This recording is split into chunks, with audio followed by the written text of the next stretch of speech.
It was interesting, you may be seated. It was interesting this week to decide which passage I was going to preach on, because now I've been in ministry long enough that I've actually preached on several of these passages before, and so I know them pretty well. But when I looked at the Galatians passage, this is a course I took in seminary. It's a book of the Bible I used to be able to quote backwards, and it's also a very good passage, and I decided that's what we would look at today. Especially just having gotten done seeing Prince Caspian.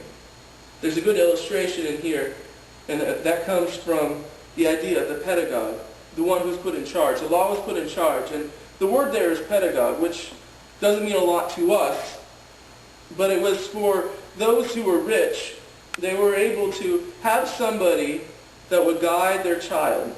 And for Prince Caspian, that was that first character that you see who takes him out of his room and says, "You need to flee now."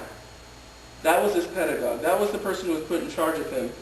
Not necessarily to teach them, but to make sure that they would be taught. To be sure that they would get to where they would need to be, and also the responsibility for that child was put upon them. Yes, that person was a slave, or in the case of Prince Caspian, half-dwarf was a slave, but he had charge over this child who eventually would be king.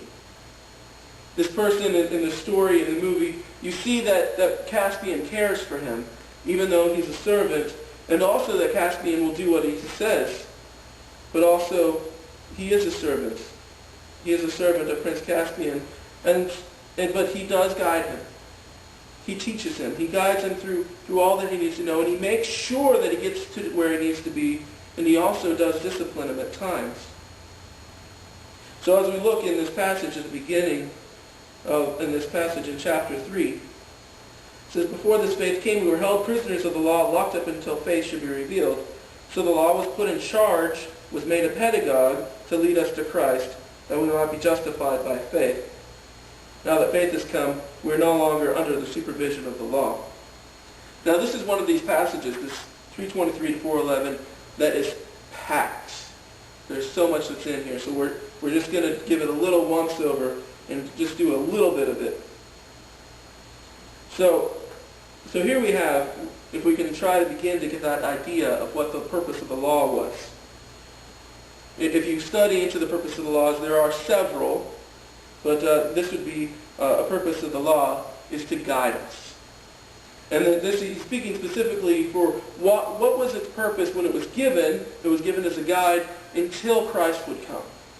It was given as a guide to the people for what it was that they needed to do until Christ would come, and that faith would take the place of the law. That faith would be the means by which we could attain righteousness rather than through obeying the law. Now, just like when we get done with school, we're not supposed to ignore everything we've learned, it's the same way with the law as well. We have this whole Old Testament, and we have all the books of the law that are found therein, that we're not just supposed to disregard at this point, now that we have faith, but rather it is there for us to be able to lean back on and try to understand a little bit in order to see where Jesus is in it.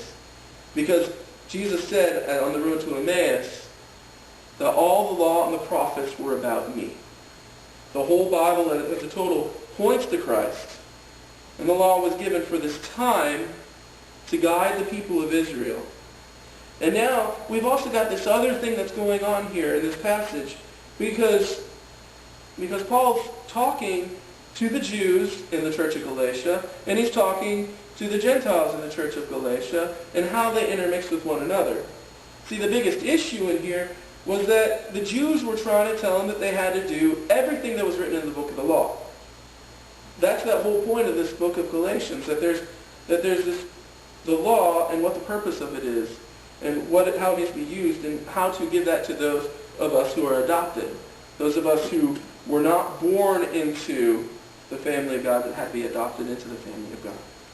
Had to be adopted. So we continue on. Sons of God. You are all sons of God through faith in Christ Jesus. For all of you who are baptized into Christ have clothed yourself with Christ.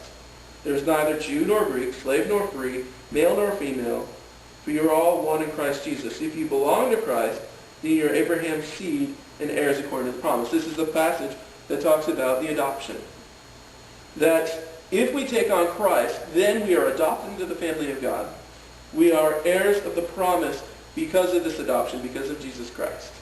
Before that, there were Gentiles that tried to be converts to Judaism, but they were never fully members of the Jewish family. See, they had what was known as the court of the Gentiles, where they would make their sacrifices. They were separate. They didn't receive all the promises of being a son. But here what Paul is promising is that it's no longer this way. You're no longer second-class citizens, but you are sons of God and heirs of the promise with it. You are heirs of the promise with it. What I'm saying is that as long as the heir is a child, he is no different from a slave, although he owns the whole estate. He is subject to guardians and trustees until the time set by his father. So also, when we were children, we were in slavery under the main principles of the world. But when the time had fully come, God sent his Son, born of a woman, born under law, to redeem those under law, that we might receive the full rights of sons. Because you are sons, God sent the Spirit of his Son into our hearts. The Spirit who calls out, Abba, Father. So you are no longer a slave, but a son. And since you are a son, God has made you also an heir. Again, he continues in this new chapter, but one thing you'd have to remember about the chapter breaks is that it's not how it was written. The passage was written as a full letter, and without any spaces, not without any punctuation, without any chapter marks. These were put there for our convenience. And in this place, it may not have been in the best place, because it continues right through, and it's the same argument that continues all the way through here, that's given to here. And so we continue to look at this and see how this relationship between faith and the law, or faith and works, interacts with one another. And this is a huge topic of discussion within the church, of whether it's simply by faith that we are saved and receive the promise, or whether it is the law. And again, this comes into the uses of the law.